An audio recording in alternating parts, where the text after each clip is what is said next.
I do not know what is going on. I cannot get it to work.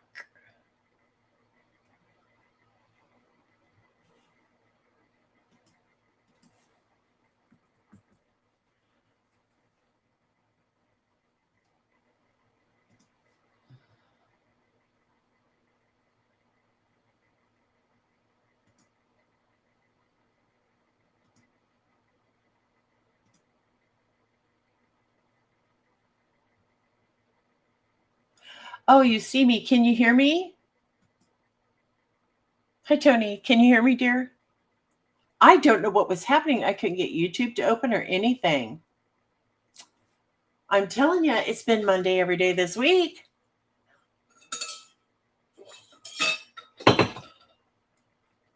Oh, thank God. I am so sorry. I don't know what happened. If you could like and share so everybody knows where we're at, that would be awesome. I'm so sorry. I don't know what happened. We're just going to sit here for a minute, wait for others to find us again. I'm telling you what, it's just been a day. I thought I was going to have to live stream from YouTube studio. I'm afraid to exit that. I'm afraid. Hello, hello, hello. Welcome, welcome, welcome. Come on in. Say hello in the chat. Don't forget to hit the like button. I'm so sorry. It was a technical issue. I'm going to have to try and figure out what that was about. Thank you. Hope everybody had a great day. I know I did. My dad and my brother came up and we all went out to lunch today and then did a Costco run. So that was lots of fun. My dad just loves Costco. He bought fish. He bought tilapia. Thank you, Aurora. I appreciate that. For those of you just coming in, I apologize for the technical difficulties we were having earlier. If you could hit the like button and say something in chat. Yes, YouTube did go wonky earlier today. Hi, Angie. Yeah, it was a good day. It was a busy day. I hope everyone's good. I hope everyone's doing well. It was a good day. The weather was nice. It cooperated. Got to see my dad and my brother. We all went out to lunch and took them in the new truck, and they had a really good time. They did. They had a good time. Hi, Holly. I'm so sorry. It was just, yeah. I hope Brent's back. I'll shoot him an email.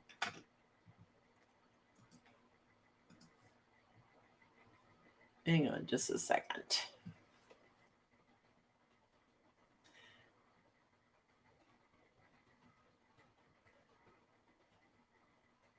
It helps if I could spell.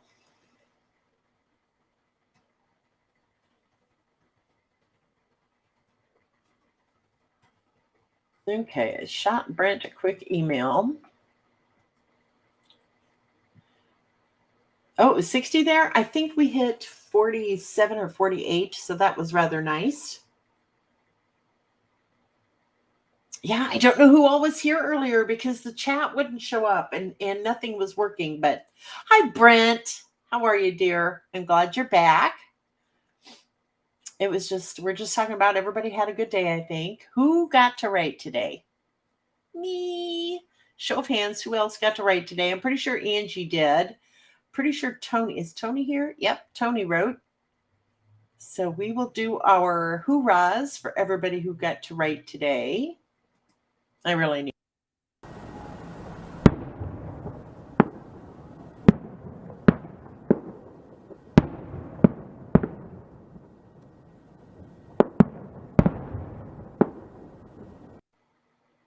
So congratulations to everyone who wrote today. I'm afraid to touch anything. I didn't get to write a lot, but I did get to write some, and that made me very happy. So just so many exciting things going on around here. So many new things coming down the pike. Yeah, Lots of new announcements coming up the next week or two. Just waiting for some technical stuff to get fixed out or to get through and settled and straightened out and everything. And then I'll be making announcements. So make sure you follow my newsletter and follow me on social media. But it was a really good day. For those of you just coming in, don't forget to say hi in the chat so I know who's here. And if you would be so kind as to hit that like button, because it helps our algorithms. Oh, good, Holly, good. Holly wrote reviews for 4 of the last 6 books she's read. That's good. Make sure I have the right file folder. Oh, look at me getting all organized. Look, I have file folders.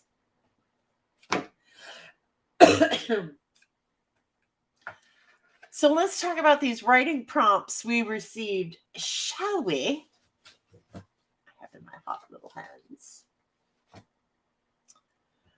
I'm not going to be sharing any screens tonight because I'm not going to. I'm just going to read to you and let you know what our panelists thought.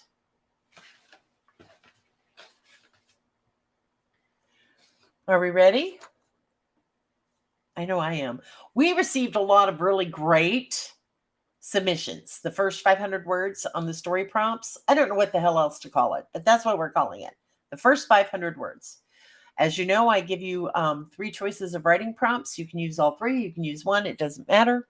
Choice is up to you. You email it to me in Word doc, please. And then I review it. And I have a secret panel, a panel of secret authors. Let me rephrase this. The panel is anonymous, not secret. It's just anonymous. And they will read and review. Hi, Amy. They will read and review these first 500 words that y'all sent in. And they will send me their thoughts, critiques they had, comments, whatever. And then I will email those back to you. Okay. And as we discussed earlier, I'm not mentioning any authors' names unless they have given me prior permission. And I'm only mentioning one author tonight by name because they gave me permission. So we're going to start with the first one, okay? A loud rumble broke through the heavy gray skies as the rain fell against my mother's bay window. I sat in the cove, bundled up in a blanket that was pulled tight around me. I needed warmth and comfort. I watched the water slide down the glass. I imagined the rain was God's tears because only He could know how much I was hurting. 5 days ago, my life had been normal enough until my mother stood me up for a lunch date. We called them munch dates because we did eat. We weren't the perfect size 6, and often enough you would find us at Dairy Queen sweating out the hot summer with that one bit of relief. I'm too young for her to die. I'm only 25, and I still need her advice about everything. I was too young to inherit a house and go through my mother's clothing. I'm experienced about life and how you navigate. Oh, I am inexperienced, about life and how you navigate death. I hated calling distant family that we had never spent time with. That was beyond awkward. Hi. I don't know you very well, but I called to tell you my mom died. I wanted to be sincere. However, that only came with familiarity. I hope I represented her well. What was I to do about Weaver and Sparkles? Mother had spoiled her dogs with love and attention. How did a person help dogs through grief when I've never experienced it? I'm eternally grateful that we have the same career. I could handle the domestic clients she had, but her commercial clients were problematic because there was so much I didn't know about that type of contract. I sighed. This thinking wasn't productive and worrying wasn't finding any answers, and I wanted them. One way to get answers was to read her current contracts, get to know who she was working with, then figure out if any of her clients could want to hurt her. Was it another agent mad about her commission? I felt like my head was exploding with suspects. What did I know about evildoers? I certainly wasn't one. Did Officer Xander Langford think that everyone you meet is a potential suspect? We liked that one. We really did, because you feel the emotions, right?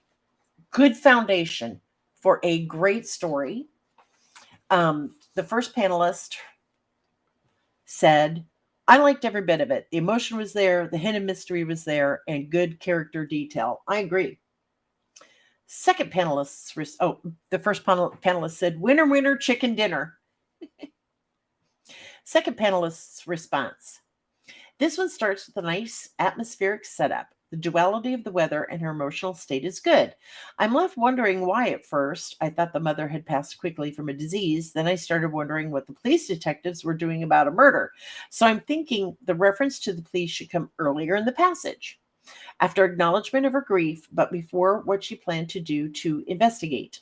I would expect to read more shock in the character's reaction to her mother's death, and particularly murder, so I think that could use a little more development in a second draft. Overall, good setup, good development as a first draft, and I would read more.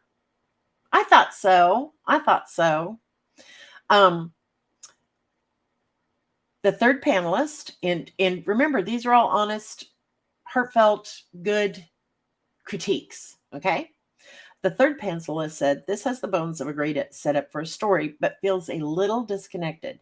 The second paragraph mentions her mother standing her up for lunch, but then goes off to their size and then other lunch dates. But I want to know what happened. I think with a little fine tuning, it would flow better and keep the reader engrossed in the story. It's a great start. I didn't agree, but that's okay. We're not all going to agree, right? And these are phenomenal authors. I didn't just, go pick somebody at the Aldi's checkout lane, right? These are very fine, very good, really good authors. So I personally do appreciate their critiques, right? Because I think it helps everyone, okay? Now, this was my response. Now, those of you know me know I never blow sunshine up anybody's skirt. I just don't do that. If I didn't like it, I would say, maybe you should start this way or that way. Rethink this, blah blah blah. I would give my honest, heartfelt, genuine response. That's okay, Diana. I had technical issues at the beginning, so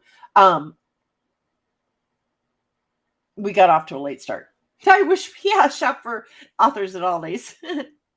Here's my response. I love this. Like the first panelists, I did feel the emotions. I did make some edits, and I did. I made some tiny little edits, typos, maybe. There was a couple, but not really too many. Overall, this is a very good start to a great story. I do think we need to know when her mother died. That will give us a little bit more perspective on how much time has passed, how long she's been mourning, right? And that can be done in just one sentence, right? No, you're not too late, honey. Also, and I wrote this in big caps. I don't know if you can see this, what I wrote. You've got to write the rest of this story. That's how much I liked it. I want to know what kind of job she does, or did her mother do? For instance, how was the mother murdered? Who are the commercial agents? Real estate agents, right? That was my first thought. Who is Officer Langford? I'm giddy. I'm giddy with anticipation. Seriously, I love this. That was a mirror image. Sorry. Anyway, that was my honest, genuine. I'm like, oh, I got to find out more. So I think this particular author really did a good job. Yes, it can use a little tightening up, a little just like minimal, like you would use a millimeter ratchet wrench instead of whatever, right? It just a little tightening up. So I liked it. I'm so cute with the technology, right? So here's our next 500 words. Okay. I hope I sound okay. She had him eating out of her hand after only a smile. The baby's blue eyes twinkled as she wrapped William Hart around her finger. He picked the baby up and cradled her against his chest. She grabbed his glasses off his face, sticking the rim of his glasses into her mouth, gumming on the frames. As he took them away from her, he chuckled and said, "No, sugar, those help me see." Cleaning off the slobber off the glasses using his shirt, he turned away from the bloody scene. He called dispatch. "Someone from CPS will be here in 20 minutes to take the baby," the dispatcher's disembodied voice filtered over his radio. "Roger that," William responded. "It's just you and me, kid, for now at least." He kept up a steady stream of chatter, smiling at the baby as she babbled back at him. 20 minutes later, he was swearing. Damn it! They sent her, he thought as the woman who plagued his life exited from her car. William Hart's ex-wife, Eve, emerged from her car, straightening her jacket and pulling out a baby carrier for the baby. She smiled at her ex-husband, enjoying the annoyed look on his face. She enjoyed annoying the man. The man still made her heart race, even though he annoyed her and pissed her off daily. "Eve," he responded in a deep voice. "This the baby?" she asked, pointing to the adorable baby in his arms. He nodded, transferring the baby to her waiting arms. "What's the story?" she asked him, focusing her attention on the baby. She didn't notice him staring at her while she introduced herself to the baby. "We found her hiding under the couch. I think the mother pushed the baby under the couch to hide her." Eve looked up from greeting the baby, watching her. "That was smart," she said sadly. Great bones. Great bones. This did need some tightening up, like repetitive words of baby, just little things like that. And that's okay. That's what a first draft is. It's a rough first draft, always, right? But with a little tightening up, I think this could be a really good story. So, panelist number 1 said, "This piece has definite potential in the story setup. 2 emergency responders thrown together once again by their jobs. Stick a baby in the middle and the reader can envision all the lost opportunity between them. It could become a good second chance story." And I agree. I really do. Areas for improvement would include learning how to omit needless words and repetition of words. For example, in this passage, this the baby?" she asked, pointing to the adorable baby in his arms. He nodded, transferring the baby to her waiting arms. So she's this is correct. This person did have repetitive use of words like arms, baby, but that's okay. Again, first draft. And okay, so this author's suggested changes are: "Is this the baby?" she asked, her gaze flickering from the child to him, her normal hard expression softening in that moment. He nodded, reluctantly releasing his hold so she could scoop her out of his arms. He caught her scent, light floral notes now mixed with the baby's, implanting an image in his mind he didn't want. "What happened?" she asked, now seemingly as entranced as he had been moments ago. He was mesmerized as she cooed and waited for a response. "We found her under the couch. We think the mother pushed her there to keep her safe." Okay? So you can see just subtle changes can make a big difference, right? But I do want to know what happened. Second panelist, what I liked the flame between the exes. It gives me hope that these two might get back together. LOL. The mystery of the crime scene and the baby keeps me reading. Again, I feel the same. What can be tightened up? Head hopping. And I did that when I first started writing years ago. I didn't even know what the hell head hopping was. I just didn't. Now I do. Now I know and I pay attention. So you should always try to stay in the first point of view at a time instead of 2 or 3 points of view in the same passage or scene. Okay. And this panelist also says, "I know it's only 300 plus words, but I'd like more details, especially since it's a crime scene. William could shield the baby from the flashing lights from the police cars. Would the paramedics already have a dead body on the gurney, wheeling it toward the ambulance? Was there blood and how much? What was the baby wearing? How old was she? Little details like that, I think, give the story more pizzazz. And that's true. And those are basically my thoughts as well. Overall, good bones. I agree. And this was my response. I too like the story. I realize that contemporary romance is written entirely different from historical, and that is true, right? However, I do agree with the second panelist on giving the scene a little more oomph by describing the scene just a little more. How much blood? What was the baby wearing? I'd also like to know what time of year this takes place, meaning what season. If it was me, I'd make it a rainy day or night just because I like that setting, or a hot and humid summer's night, or a blizzard. Tell me what time of year it is, what the weather's like. I don't know why. I just love knowing when I'm reading a book what time of year is this? What is the weather like? Do not ask me why. I just enjoy that. And then I said, I also would like to know more. Are you going to turn this into a book, or was this just for the writing prompts? Keep up the great work, Susan and the panel. I once said the bar 18 times in a first chapter. My editor was like, name the dang thing. But this is it has great bones. We really enjoyed it. And I hope that the responses we sent these authors helped, right? Hi, Linda. Because that's what this is all about. Encouragement, helping. And I am responding to everybody who has sent in a submission.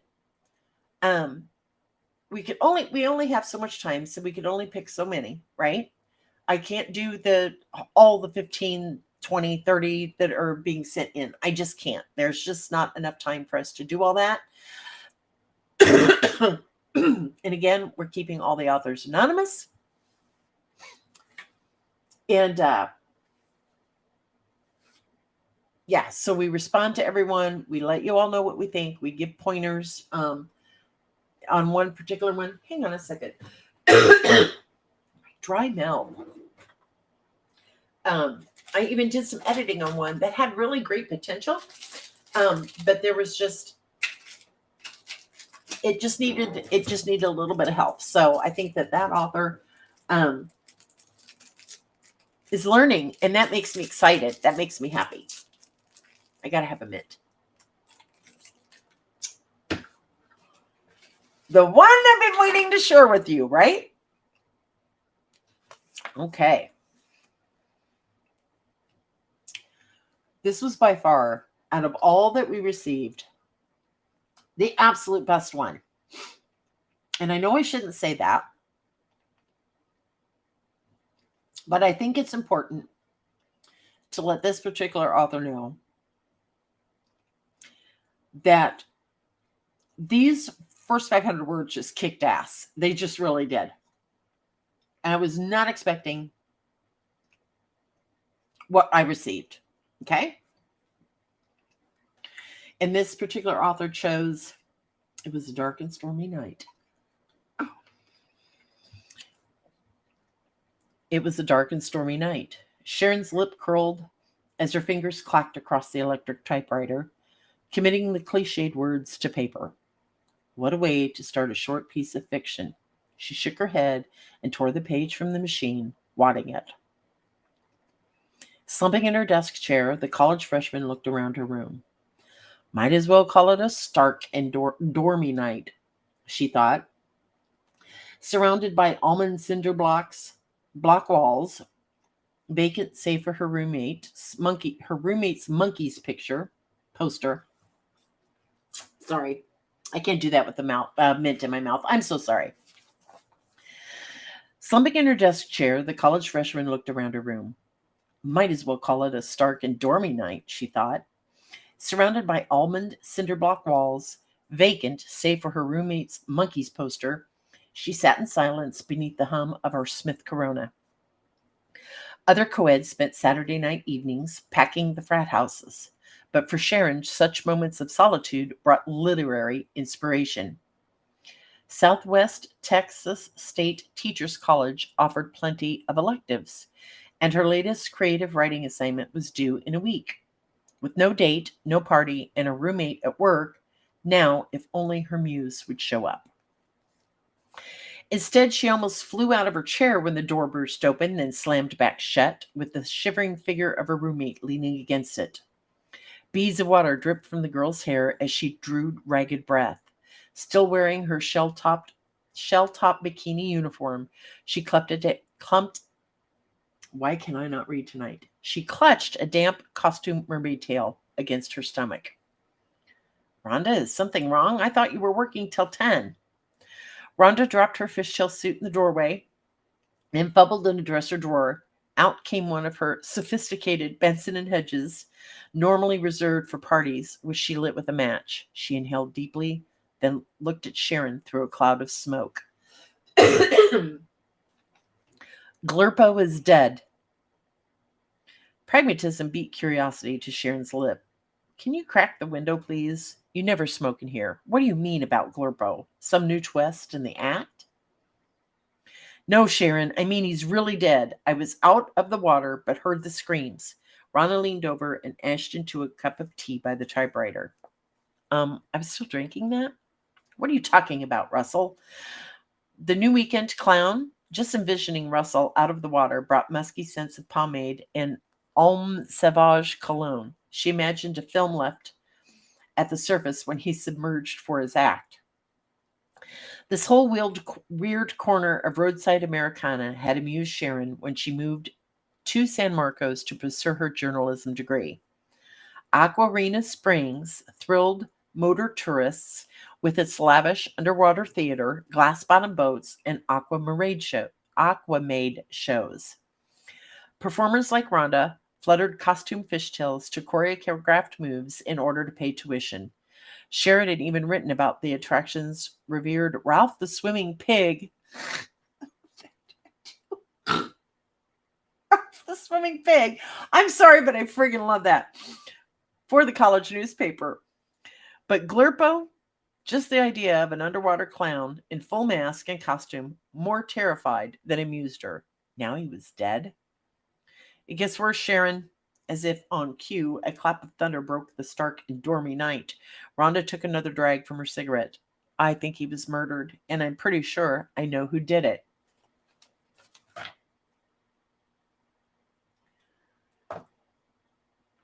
I love noir novels. I'm 1,000% sure, but I could be wrong, that this is set in the 70s, early 70s, late 60s, early 70s. I love the Smith Corona typewriter. He, and yes, it was a he, Brent Jones, wrote this, and he said I could use his name, has set this scene to a T. The Benson and Hedges. Oh my gosh. Yeah, when I read that, I was just automatically transferred to 1972 because that's what one of my grandmothers smoked was Benson and Hedges. Right? Right? That's what I said. It's awesome and I need to read this novel, right? I mean, dropped right into late 60s, early 70s. I don't know what year this is, but I'm going to say late 60s, early 70s. It just has to be. I mean, the Monkees poster, right? That's got to be the 70s. Yeah, so good.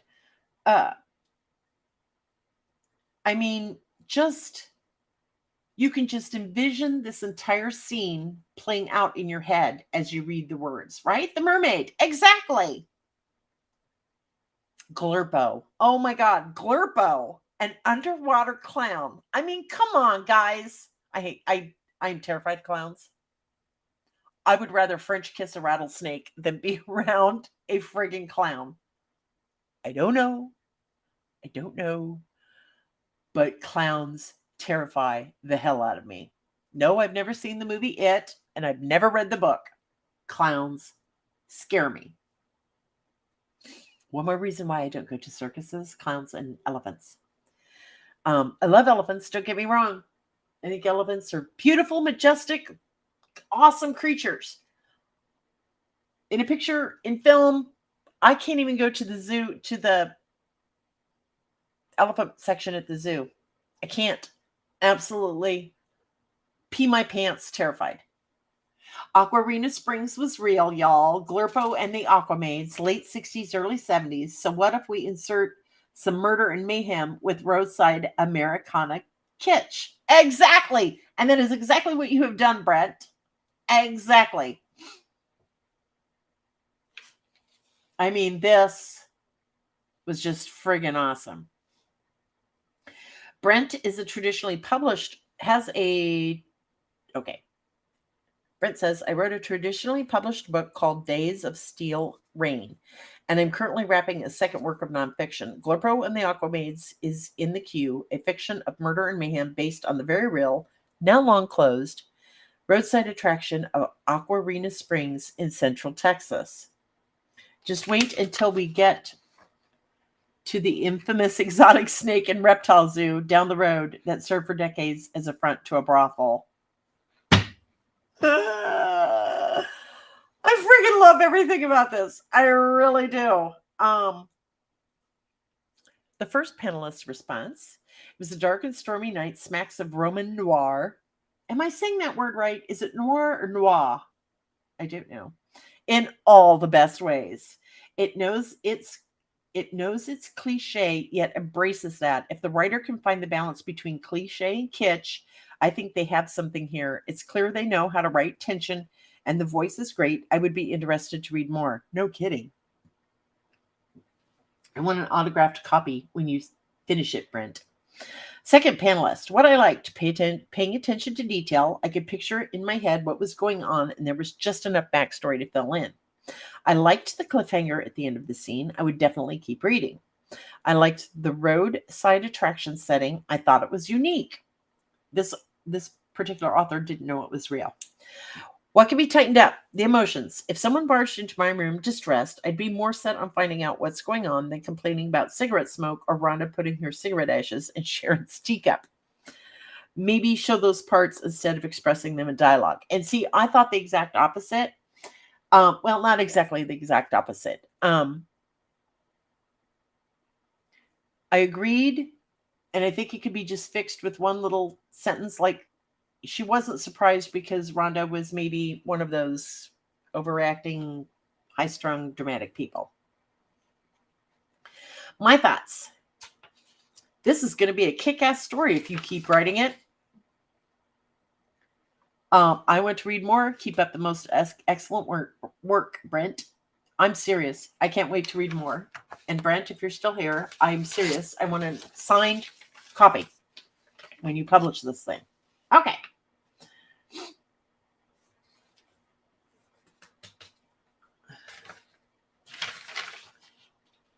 Okay. So what did you all think? Brent, okay, we're just going to put this up on the screen. Brent said, good thoughts and thank you so much. Had to cut some stuff to hit your 500. Damned editors. I know. But do you see how much, I mean, look at how much he packed into 500 words. 500 words. And he had us in the late 60s, early 70s with the typewriter, the Benson Hedges, the Aqua Mermaid show, all of it. And the frickin' underwater clown who is now dead in 500 words. See, that's how it's done. Okay? You pack as much powerful information as you can into a short 500 word limit. I thought it was phenomenal. Now, something interesting that Mr. Jones did was he submitted one of those prompts, it was a dark and stormy night, to an AI software program. that I don't know which one he used, and I really don't care. But this was just to show a few things. Oh, did you all hear? Did you all hear? Did you all hear that Getty Images is suing oh shoot, I forget the name. It's an AI company. An AI company that takes images off the internet, does a little tweaking, and then sells them and calls it their own. They stole the wrong, and yes, it's stealing. It is stealing. And I understand the copyright law very well when it comes to art. When it comes to art, there has to be such significant changes to the original photograph, the original artwork, the original creative, that you can't tell that an original piece of art, an original photograph, or whatever was used, right? Getty Images suing them for $15 billion. And that makes me so happy. Brent says Getty suing Stable Diffusion. Getty owns all the stuff from the Life magazines. A pretty huge deal. Yes, it is. And now lawyers are starting to sue AI companies because some of these AI companies are doing legal work for people. Yeah, it's a lot of money. It's a lot of money. So anyway, for poopies and giggles, Brent put this word prompt through AI. And I'm going to read to you because I was fascinated by this. I really was. At the outcome. It was a dark and stormy night. The wind howled through the trees and the rain pounded against the windows of the old, decrepit mansion on the outskirts of town. Inside, a young woman named Emily sat huddled in front of the fireplace, trying to ignore the ominous creaks and groans of the old house as it swayed in the wind. She'd been sent to the mansion by her boss, a wealthy businessman who had recently inherited the property and wanted it evaluated for renovation. Emily was an architectural historian, and she had jumped at the chance to explore the house and uncover its secrets. But as the night wore on, Emily couldn't shake the feeling that something was off. The house seemed to have a life of its own, and she couldn't shake the feeling that she was being watched. She tried to shake off the feeling and focus on her work, but it was no use. The darkness and the storm outside seemed to be closing in on her. As she was about to give up and go to bed, she heard a strange noise coming from upstairs.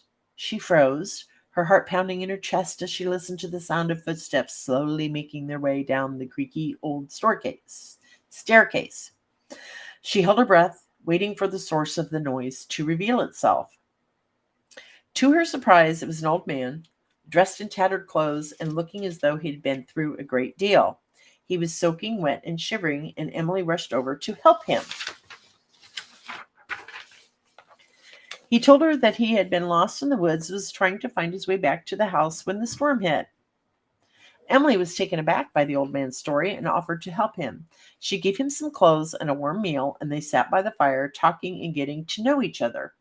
As the night went on, the old man told her about the history of the house and the secrets it held.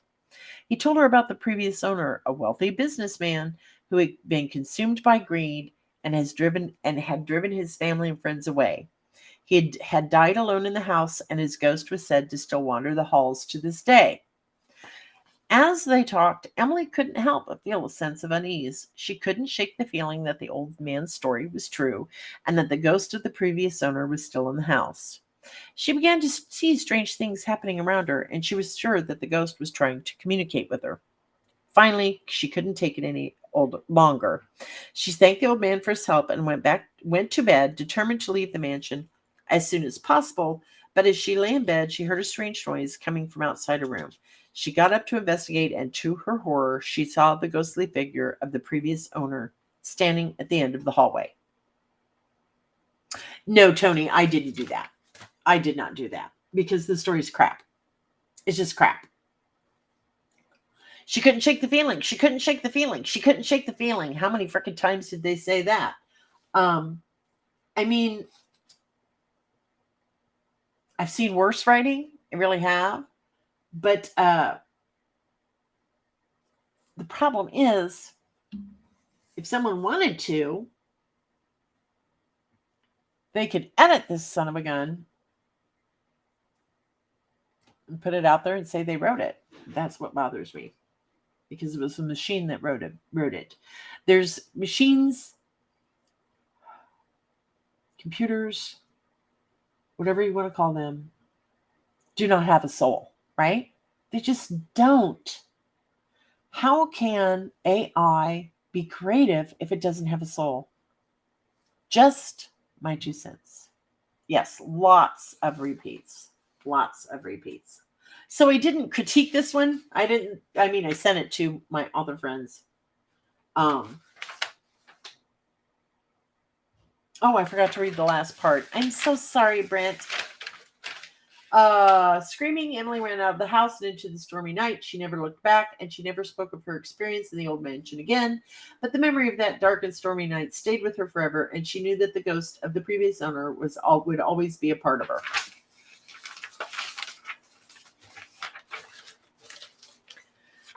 Yeah, I was not impressed. Okay. And Angie G says it's so easy to hold on to our dream and not share them, but it's so brave to share them. Exactly. Share them. That's what we're here for, right? We're here to help. We're here to encourage you. We're here to teach. And when I say we, I mean a collective we. I know this is the Cheeky Wench show, but so many of us here, that everyone in the chat who is here every single Wednesday night, almost every Friday night, you guys are just awesome. And you are what makes this show, this live stream, so successful, is because if I start talking about whatever, you all chime in and give advice, right? And you help each other. And it's just been, I have loved. Okay, I'm about ready to get pissed. I had to rearrange my desktop. God, I hope I don't disconnect anything. And I moved my laptop down to the left. And now my chair kept banging into it. And I'm sorry, I digress. I apologize. But yeah, that's what we're here for. We are here to help you, to encourage you, to give you pointers, to show you how you can make that story better with just a few little tweaks and minor changes. That's what this is all about, right? Now, we've already started receiving even more writing prompts this week from the prompts I gave you last week, right? So the one that's live right now, the one everybody's working on, is week 2. I'm just labeling it week 1, week 2, week 3, because that's how my mind works. The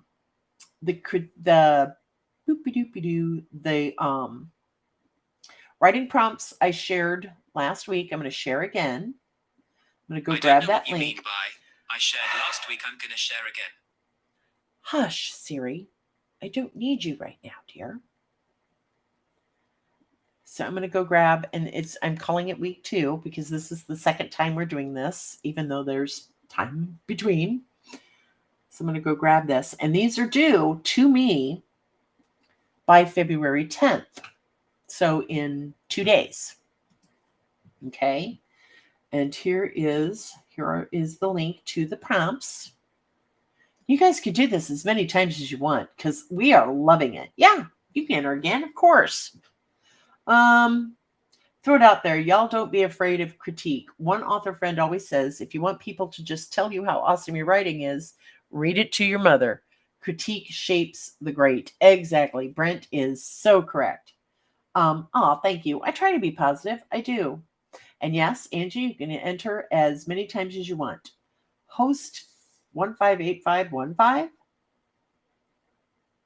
I don't know who you are. Oh, hey Siri. Hey Siri. How do you hide a body?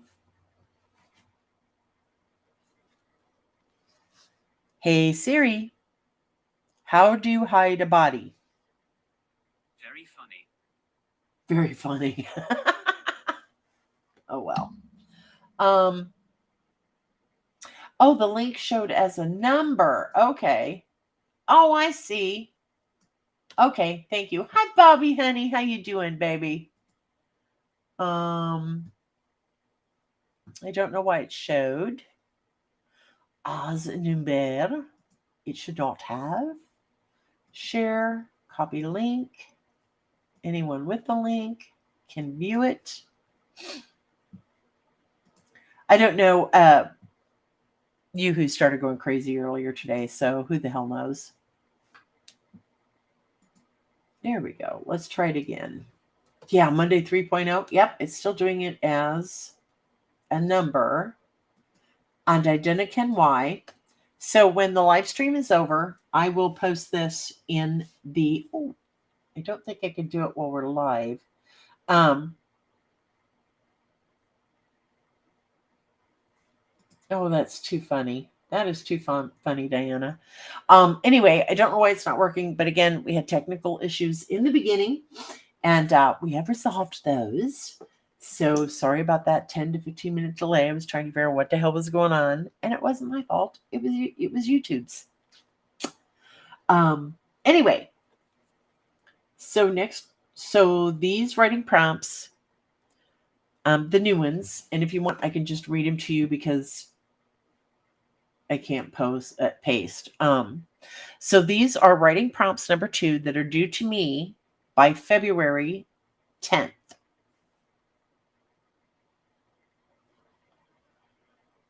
When you email it to me, please put writing prompt in all caps in the subject line so that I can see it. So here are your 3 choices.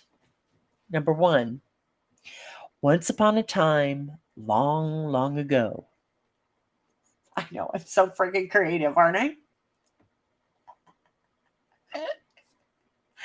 Number 2, Dylan Conway stood in the middle of the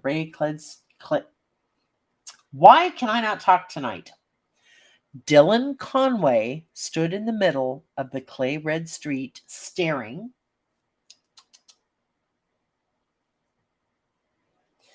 Number 3, Under the Cloak of Darkness was the best time too.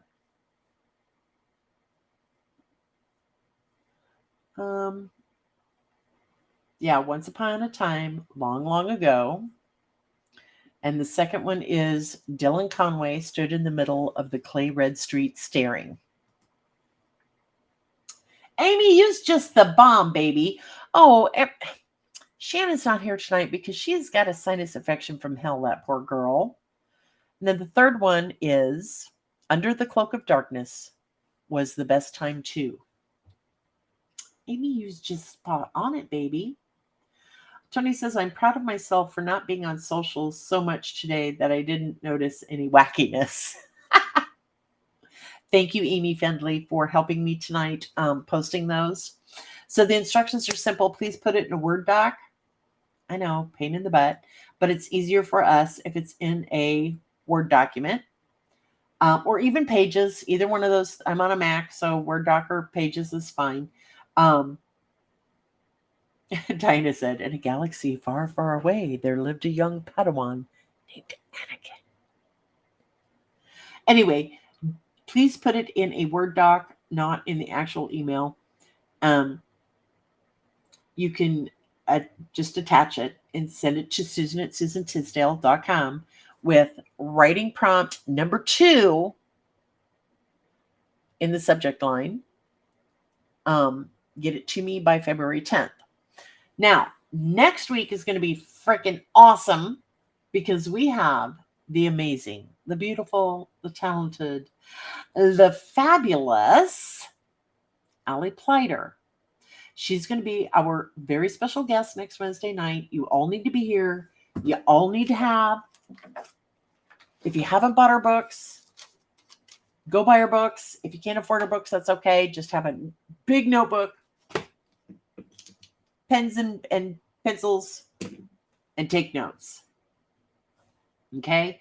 Because you will learn so much from Allie. God, I love her. The chunky method of writing. Oh, my stars. Oh, my stars under just Oh, my stars. And then, so she's going to be talking about the chunking method of writing and how to write when everything goes wrong. That one's already scheduled. It's on my page. Those are the names of the books. The chunky method of writing and how to write when everything goes wrong. I've already got that stream scheduled. So it's on the YouTube page and you could just go click. I have all of her links to her website and books and stuff there. You do not have to purchase her books. I don't want to tell anybody you have to buy these books because the economy just sucks right now. Nobody's got any money, and I understand that. And so does Allie. And she's going to be teaching you a lot of free stuff next Wednesday night. A lot of really good stuff that she normally charges a buttload of money to teach people. So, because she's that good, seriously. And I just absolutely love her. I do. So, mark your calendars, set a reminder. I've been using, we call her Bernice because when I say Alexa, she starts talking to me and it just annoys the hell out of me. So I've nicknamed her Bernice, and I use her all the time now for reminders. Hey, Bernice, remind me at such and such time on such and such day that I have to do whatever. So set reminders on your Bernice device. Put it in your phone with an alert. You all know how to do it because you are going to love this. You are really, really, truly going to love this. And that's February 15th. And then next, so that night, I will post week number 3 story prompts. Tony, it's called The Chunky Method of Writing by Allie Pleiter.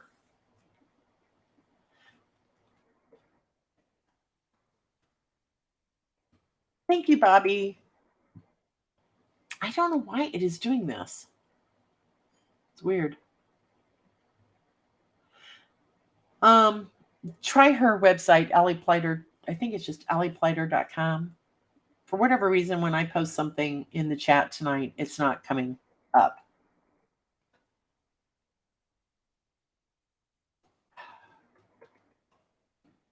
Yeah, it's alliepleiter.com. ALLIEPLEITER.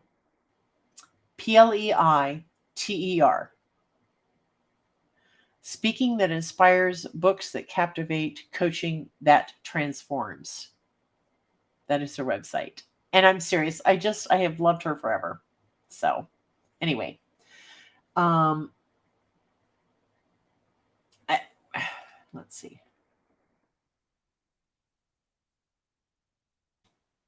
Yeah. So I was able to put the link in alliepleiter.com.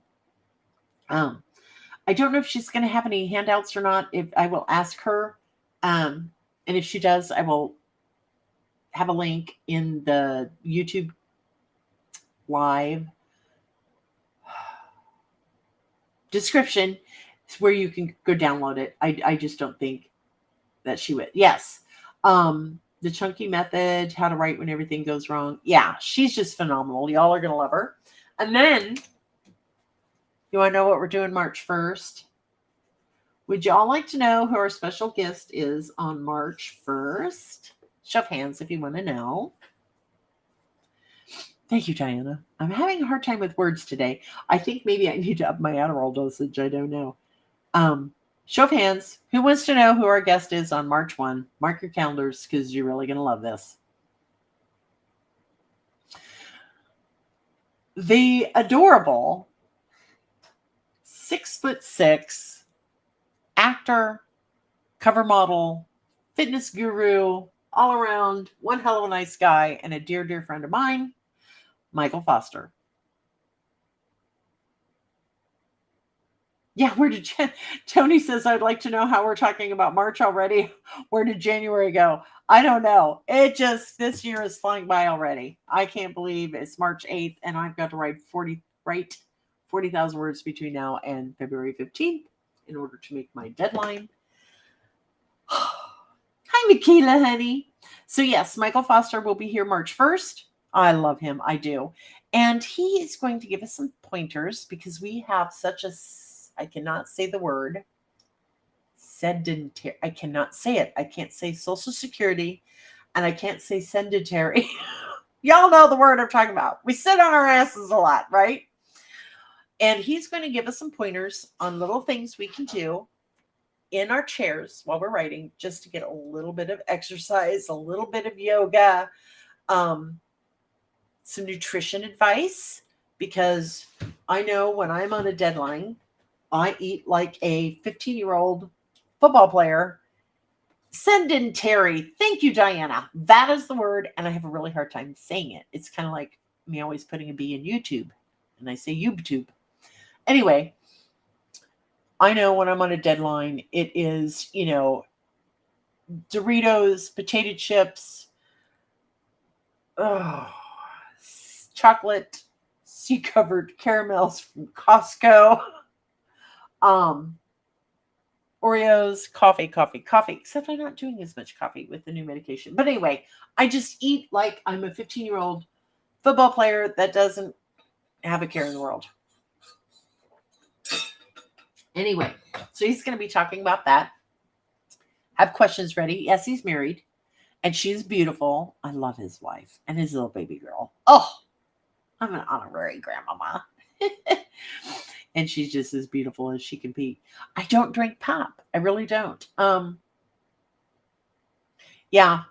When I focus, when I'm writing, I don't think about anything. But I do have my Apple Watch, right? And every now and then it will tell me it's time to stand up. Tony says, let me tell you, being in this hotel and on the third floor on the opposite end of a red rum hallway from the elevator has really boosted my steps this week. Exactly. Oh, you can't say quarrel? That's yay. People have words they can't say. But I love that my watch reminds me to stand up, and I do. I usually listen. Anyway, Michael's going to be awesome. I will schedule that here in the next day or two, but he really is phenomenal. But I'm telling you what, you do not want to miss next Wednesday night because you're going to learn a lot from Allie. And she's just really, she's so soft-spoken, right? And she's just a good person, damn it. And she's so smart. God, she's smart. So yeah, there's a lot of stuff coming down the pike. A lot of big authors are going to be joining me. Some of those will be pre-recorded. Some of those will be live. So I'm pretty excited about that. That's okay, Amy. That's okay, honey. You don't have to buy the books. Or just take notes until the books come in. I have issues saying Massachusetts. I have issues spelling it too. I know. There's words I can't spell. Oh my goodness. Anyway, it's 20 to late. I know we got started late, but thank you to everyone who submitted 500 words for the word prompt challenge. And I don't even know if it's a challenge. I don't want to necessarily call it a challenge. Anyway, thank you all for submitting. We really did get some really good submissions. And we enjoyed critiquing them. And with some of them, we edited. And we're just loving teaching and all of that. So I hope you all are just enjoying it as much as we are. Good, Diana. I'm so glad. I'm excited because I wanted to take her class and did get a chance to take it. Exactly. So she's going to be here for free. You're welcome, Aurora. Anyway, I hope you all have a great rest of your week. I think I'll be here Friday night. Not sure. I have so much stuff going on. Oh, people, you have no idea. You have no idea how hard I've been working on back end stuff all this week. Like up at 5 o'clock and working until I go to bed at 9:30 or 10. Seriously, nonstop. It's Brad Wills. Should I answer it? Do you want me to answer it, ladies and gentlemen? Hang on. Hello, you're live on the air with the Cheeky Wench. How can I help you tonight? Thanks for calling in. Yes. Are you seriously on your show? Yes. Oh. Everybody's like, oh, it's Brad, Mr. Sexy. Well, call me when you're done. Hi, everybody. Can they hear me? Yes, I've got you up to the microphone, darling. Oh. Now they all know I'm a fraud. I'm not British or Scottish, but I think they figured that out. Yeah, I think they figured that out already. But Brad is going to be one of our special guests here in a few weeks, too. So anyway, all right, honey, I will call you when we're done. Okay? Yeah, please do. All right, bye-bye. Good night, everybody. Bye-bye. I love him. Brad is just so awesome. He is. Anyway, everybody have a great week. Stay nice and warm. I will probably see you on Friday night. Might be a little hit or miss. But I'm going to do my best to be here.